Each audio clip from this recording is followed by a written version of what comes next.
All right, I think this is on. Hello Facebook, hello world. Well, I've committed to do these every Thursday at 10 a.m. local time here in Colorado. So here I am again. So I chose the theme, being with what is, because that's what I'm doing right now. Well, I'm staying at a friend's house, and right now there's people in every room of the house preparing it for an open house this weekend to be sold. It's going for sale, so even though it's cold and snowing, I'm out here doing this live, being with what is. So I like being outside. It's a good excuse to come outside. Maybe the snowy cold weather is a even better reason, a better excuse to get out. But that's life, right? Like how do we, it's always happening. Life is always happening. Plans are always, not going as we expect, as we planned, as we want. And how do we adapt? So many times, time after time, I try to come up with an amazing plan and it doesn't come out the way I want. Anyway, yeah, what to say?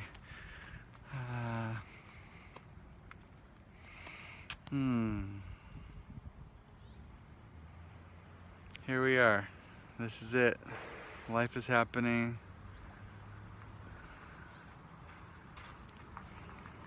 What's meaningful? What do we give our energy to? What do we pay attention to? How do we spend our time? What is of value to us? Certainly always good questions to contemplate.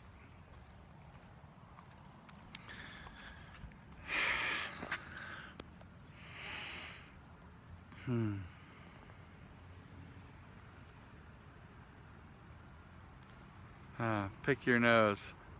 Thanks, John. I think I'll pass on that one. There you go. I'll scratch the top of my nose. Just want to see if I'm seeing that, aren't you? All right, so what else? Here we are, and there's this life happening. For me, I'm still downsizing my life. I'm getting rid of my possessions, a lot of them, and it's like layer by layer. How many can I get rid of? How many do I really need? How many, do I really need to keep these things that I may or may not use one day? Do I need them someday? And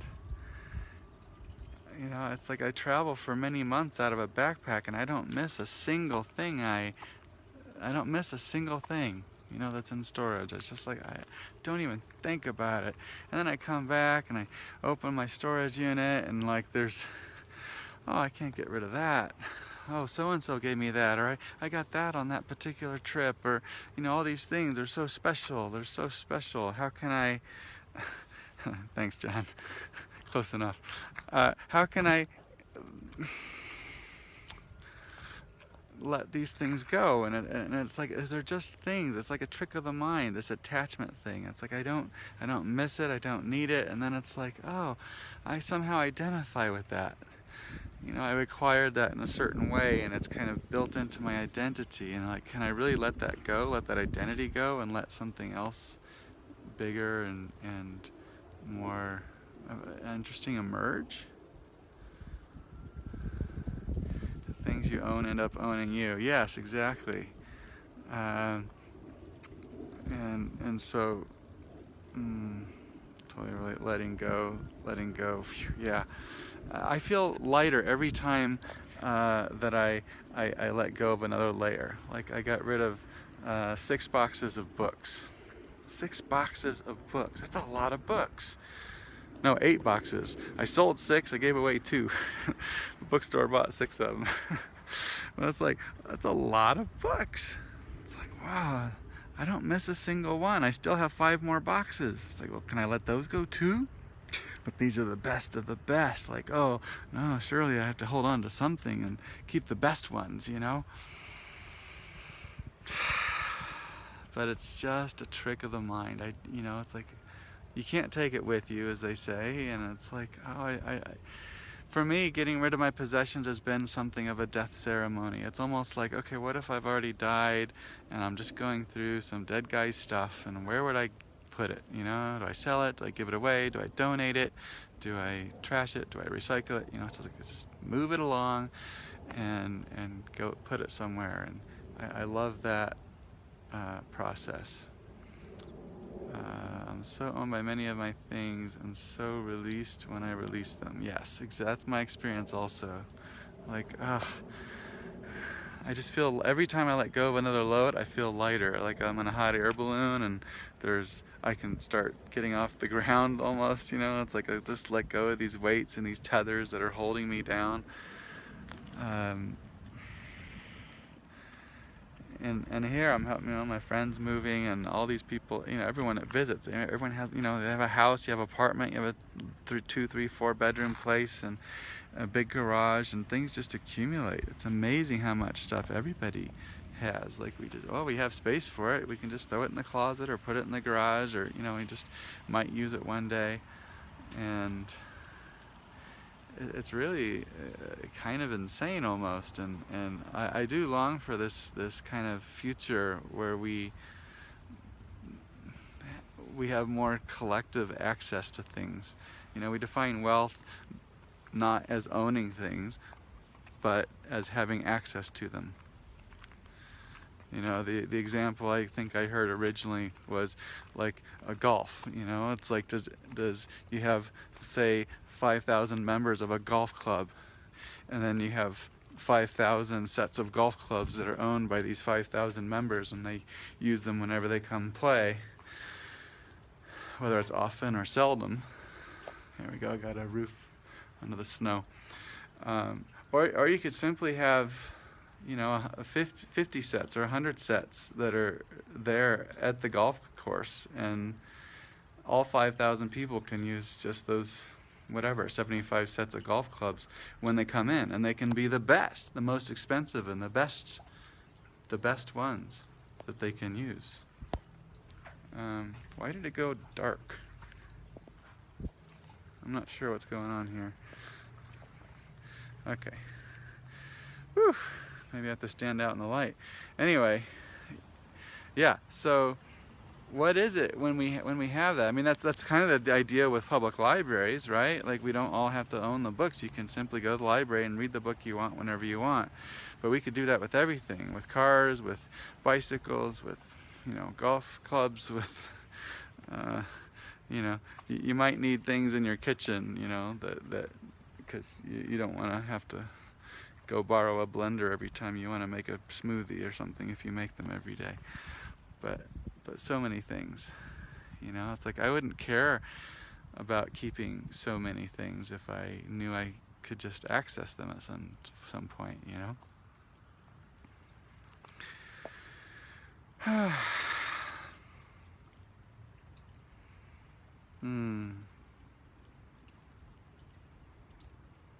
When I was 18, I was homeless in Berkeley, California, and initially not by choice.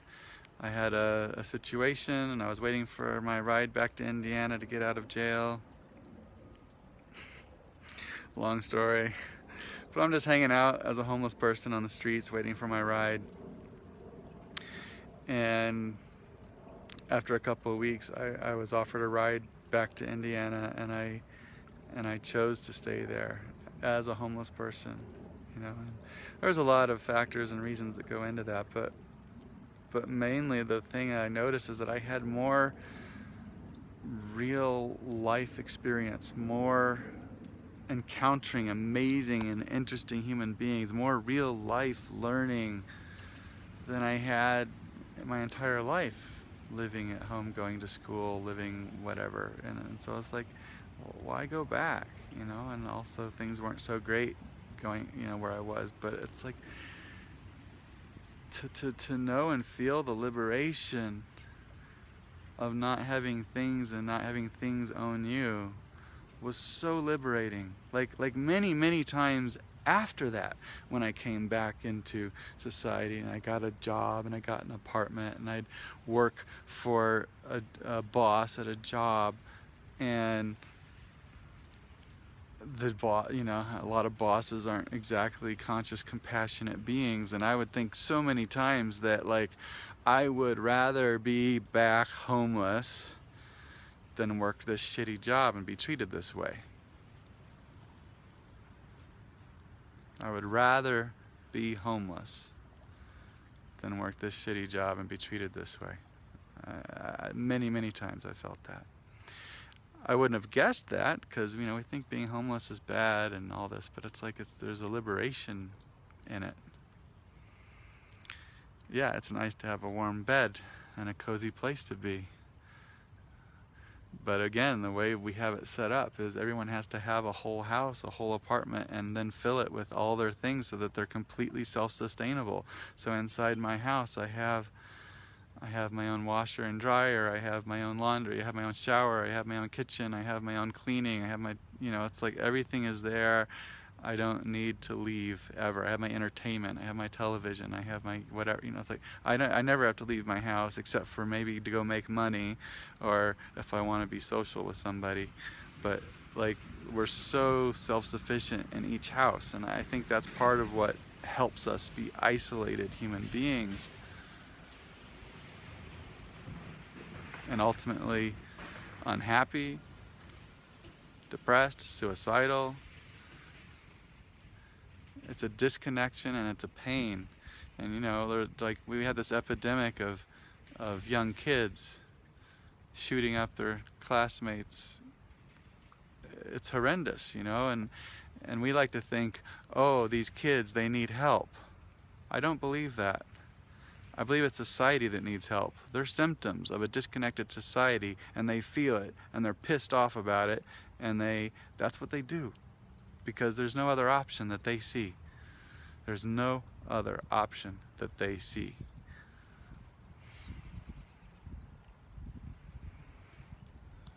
Yeah, that could be a long, in-depth conversation. There could be many nuances to that, but there's a lot to ponder there, because when we live in such a disconnected way, you know, it's like, what's the point? What's the point of all that?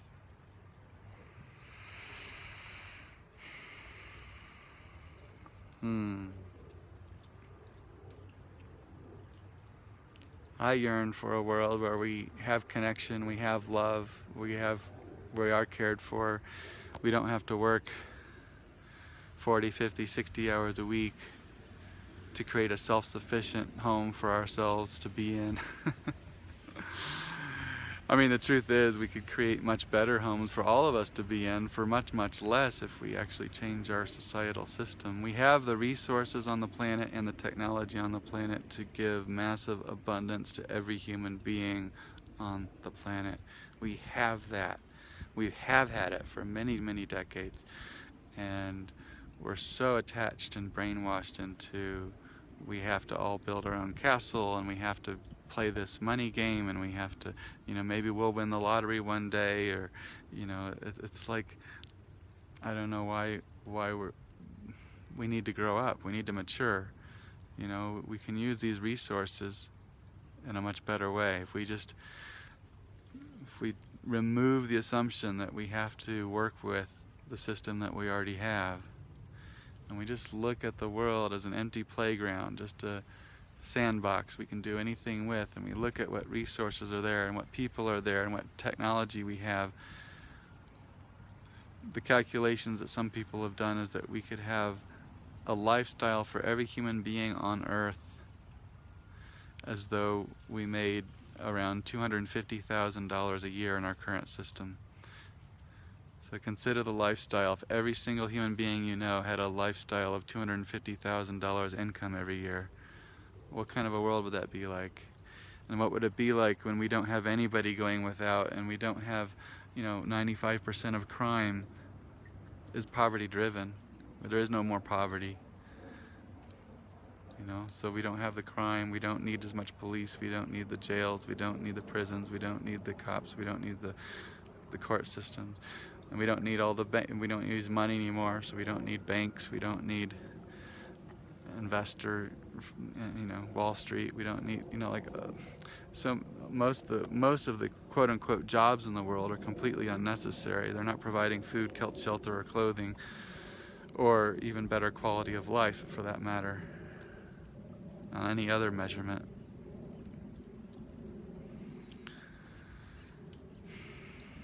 So yeah, there's a lot of possibility that we just don't embrace because we're stuck with a paradigm. We're given a paradigm. Choose this, apple or orange, Clinton or Trump. They're both equally a million miles away from what I'm talking about. And neither one's going to create abundance for all of us.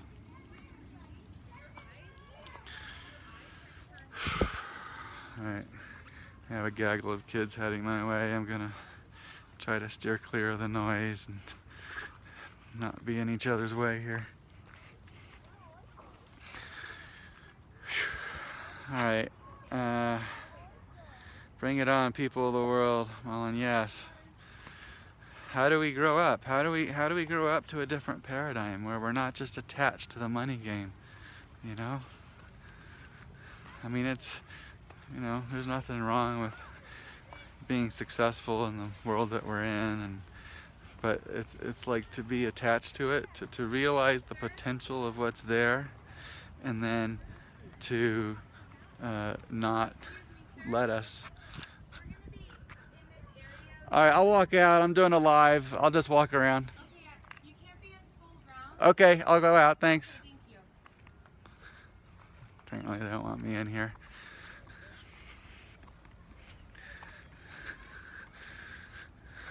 Alright, so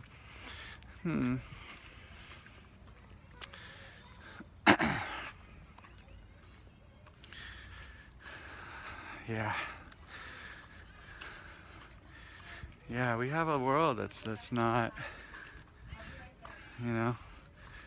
so it's so win-lose. Like part of it is really switching to that win-win-win paradigm. Like someone has to win, someone has to lose. We don't focus on trust. We don't allow healthy boundaries. But then there's other places where it's actually good to not have them. It's like, I don't know, here I am in a nice park, but it's part of a school ground, so I'm being chased out. Like, oh, you can't be here. Yeah, okay, I get it. They're scared. They want to create safety for the kids, and there's many scary things out there, I guess. But yeah, it's weird, how many places you can't go. We create so many fences with our properties. Like my time in Sweden, the last few times I've been there, it's like they have the right to travel, the right to roam, they call it, right? Like nobody owns any lakes, so I recall, you can swim in any lake. Here we have lots of lakes, but it's very hard to find one you're allowed to swim in. They're protected, they're owned, they're fenced in. It's like amazing. It's like you can't go anywhere, you can't walk anywhere, it's private land, everything's private. So the only way you can function is you gotta buy and pay for your private land because there's nowhere to be. It's kind of fucked up, It's like we inherited the earth, we all inherited the earth. It's like, how do you own it? Just because you got there first and you put a stake in the ground? It's a weird paradigm. Does it work on a certain level? Could it work? I mean, it sort of does, but it doesn't work nearly as well as what I see could work, you know? People are so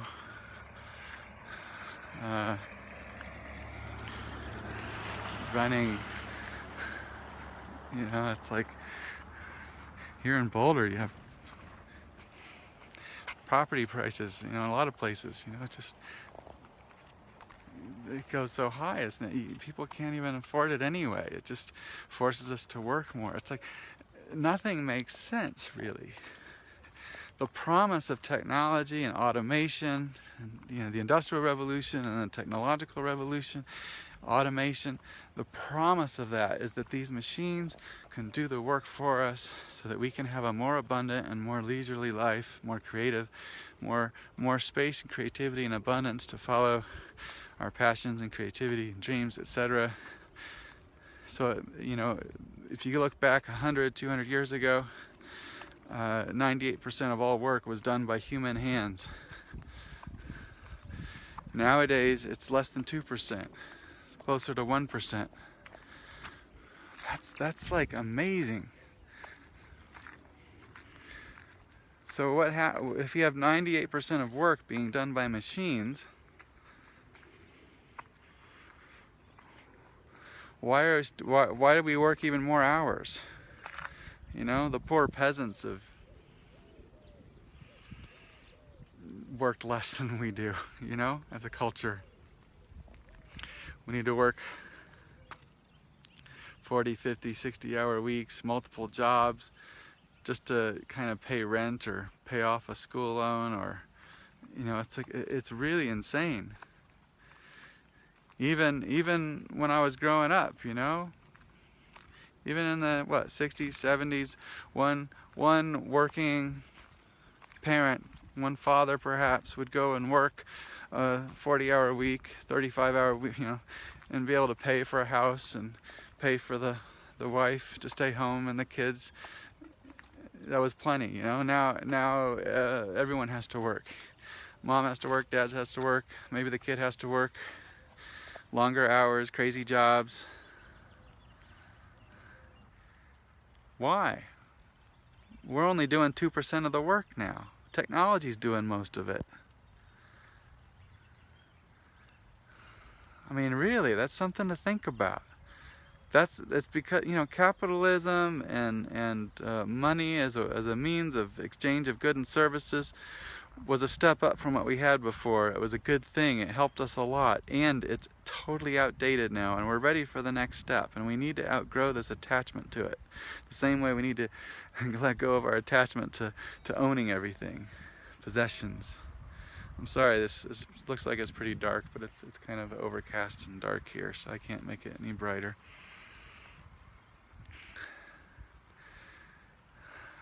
Alright, I'll just say a little bit more about this, and because it's cold and everything, I'll probably wrap this up. But yeah, think about it. 2% of the work is done by humans, and yet we have to work so much just to make ends meet, right? It's not a function of necessity. This is a manipulated scheme. Corporations and governments and banking institutions want to keep us all busy so that they can stay on top.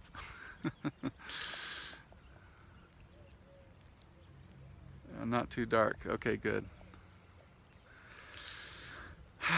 Might just be my screen. Maybe saving battery. I'm running low on battery.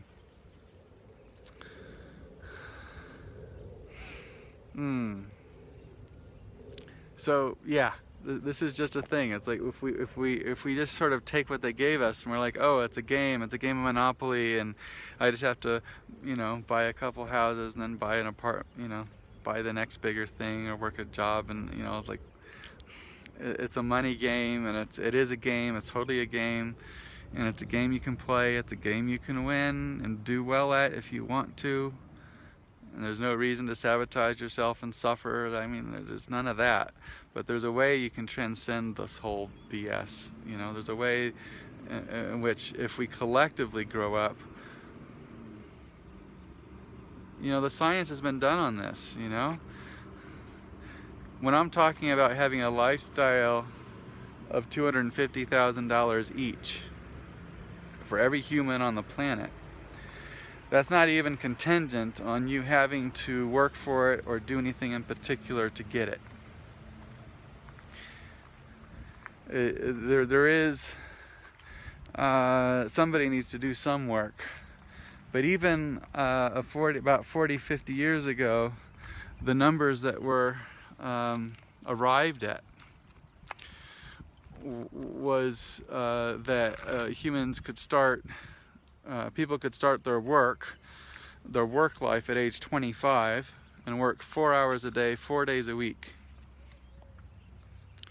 Have a couple months off each year and retire at age 45. So that's it. 16 hours a week with a couple months off each year for 20 years. And that would be the number of hours required from humans. The machines would do the rest to maintain this extremely abundant lifestyle for all beings, for all humans. So if we're looking at the world as this empty sandbox where we can create anything we want, do we want to create a world where we all work 16 hours a day for 20 years and have an extremely abundant life?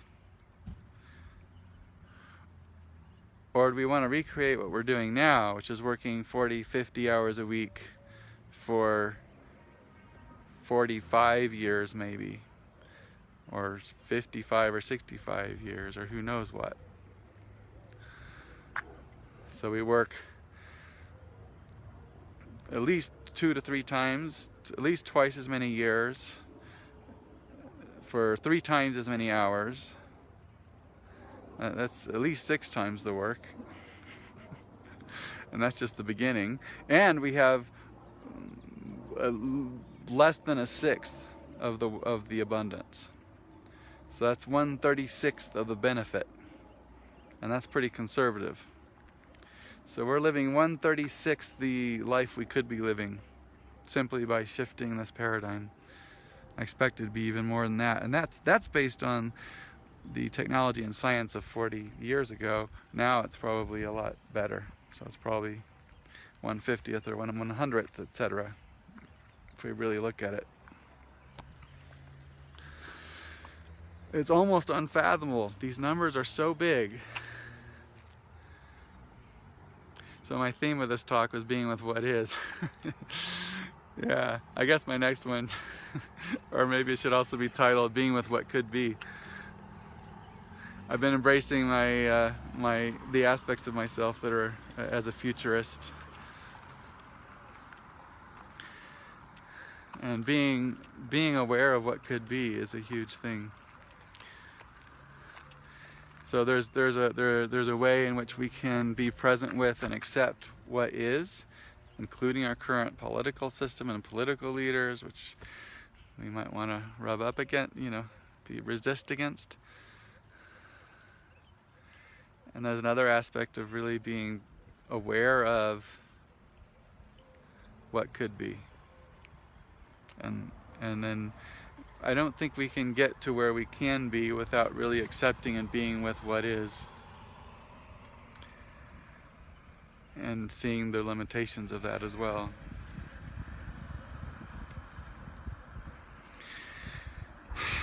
But it breaks my heart every day when I see the potential of what could be, and seeing that we just don't do it. We just don't go there.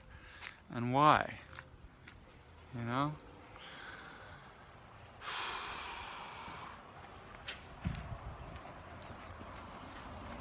Why don't we go there?